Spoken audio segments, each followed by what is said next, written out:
লণ্ঠনটা জ্বলে ওঠার সাথে সাথে নদীর শান্ত পানি হঠাৎ অস্থির হতে শুরু করলো।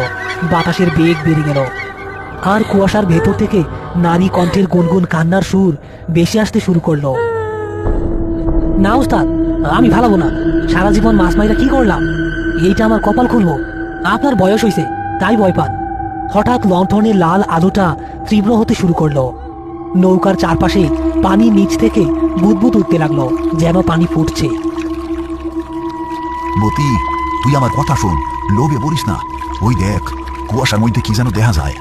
শাহাবুদ্দিন আঙুল দিয়ে দেখালো কুয়াশা ভেদ করে একটা সাদা শাড়ি পরা অবয়ব পানির উপর দিয়ে হেঁটে নৌকার দিকে আসছে। তার মুখ দেখা যাচ্ছে না, শুধু লম্বা ভেজা চুল আর হাতে একজোড়া শাখা।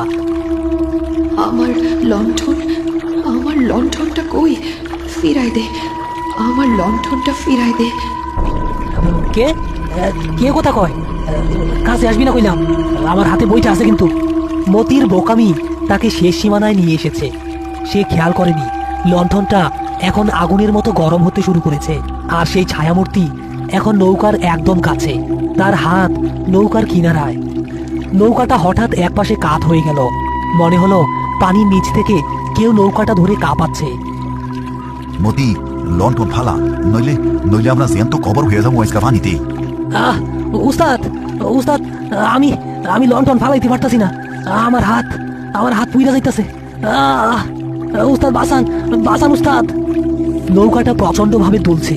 পানির নিচ থেকে উঠে আসা পচা হাতটা মতির পা ধরে টেনে পানির দিকে নামাচ্ছে।